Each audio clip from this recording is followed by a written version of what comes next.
Hi everyone, hope you're all tickety-boo. Now, today what I'm going to be doing is my first ever flight with a DJI AVATA. Avatar? Is that how you pronounce it? Anyway, what we've got here is some freewheel ND filters, and we're going to be seeing whether or not you need them on this piece of kit. I'll do some test flights with it without them and with them on as well. And like I say, it's my first flight, so I'm being a bit brave, but others might say I'm being a bit brave because I'm wearing Crocs instead of flip-flops. That's in case the slugs attack me down here. So let's get it up in the air and watch my first ever flight of it. Oh, and by the way, if you haven't seen these, I haven't got one of them, yeah, Skyreek, they make a nice little carry case for it. The beauty with it though is because it's landing gear, yeah, it's a nice little place to have as a landing pad. Let's get it up in the air.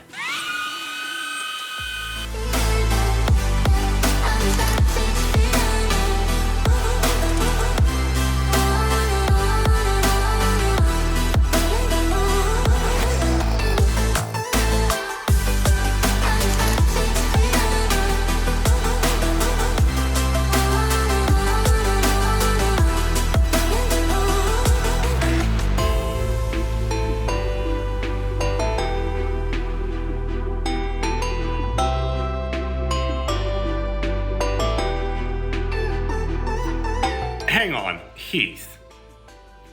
Did you just use my footage when you were flying? Well, it might be. Come on. I know you like my videos, I know you like my stuff, but you gotta ask first, man.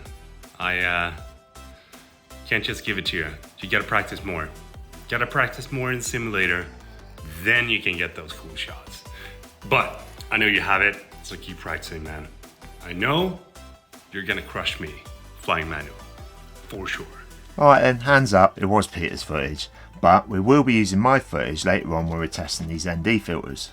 But I just want to say thanks to Peter for doing that little intro. Yeah, it's really awesome of you, and if you haven't checked his channel out, God, you're missing out. You should go and check it out now. There'll be a link down below, and in fact I'll appear somewhere. Now, you should just go and check it out. I promise you will not be disappointed.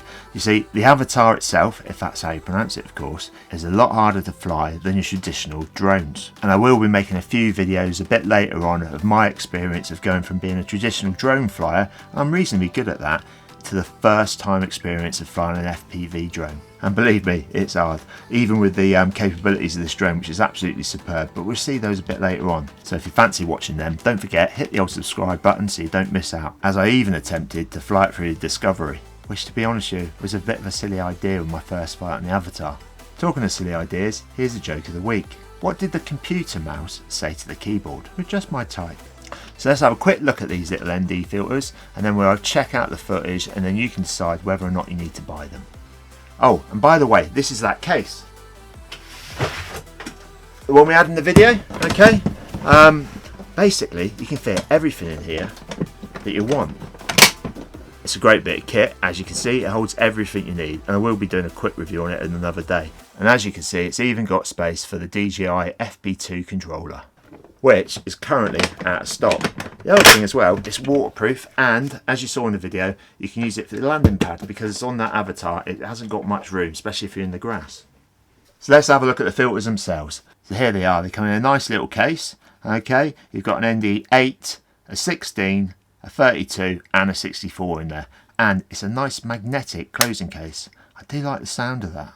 Little things like that just please me. It's just so nice. And another thing I like about them is how easy they are to fit. Look, they just pop in nicely, click in place, and then that's it. And they also come with a nice little cleaning cloth if you're clumsy like me with these big old fingers, because then you can wipe off those little fingerprints just so you can get that crystal clear footage. Now, I'm not going to go into why you need ND filters. If you don't know why, then there's a video up here where I explain that. But essentially, what it does is makes your footage look a lot more natural, yeah, more cinematic, because you don't see things like picture frames going on all the time. Your eyesight itself needs to see a blur in there to make it look more natural. And I'll show you some examples after the footage. So that's enough of me rabbiting on. Let's get out, have a look at the footage, and see what you think.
There you go. Which did you prefer? With the filters or without the filters? Let me know in the comments down below. And if you've got any questions whatsoever, leave them down there as well. One of the questions might be, did I get it to go through discovery? Well, that's going to be for another video. Because not only that, I did try and get it for a gate as well. But there you go. If you don't try it, you're never going to get there, are you?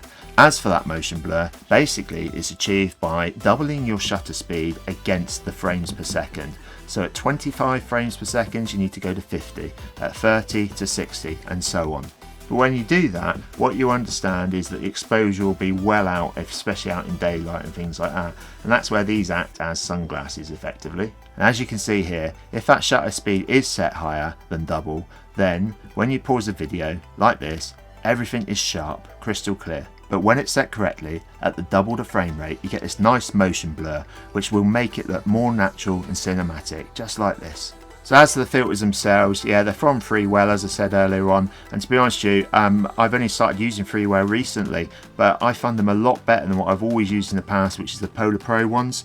There's little things like the cases are so much better, the little magnets on there, and the quality of the lens themselves, the glass and all of that side of it, it's equal to the Polar Pro ones. And plus, these cost you less, and they do a lot more variety of them. As you can see here, I've got a couple more to review, which we will be doing soon. It's a polarizer one and the UV one, and if you're interested in buying these, there'll be a link down below.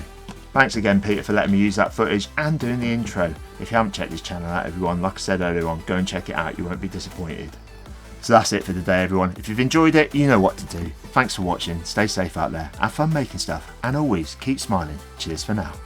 Just in case you wonder, they do stay on even when you crash into metal posts just like this.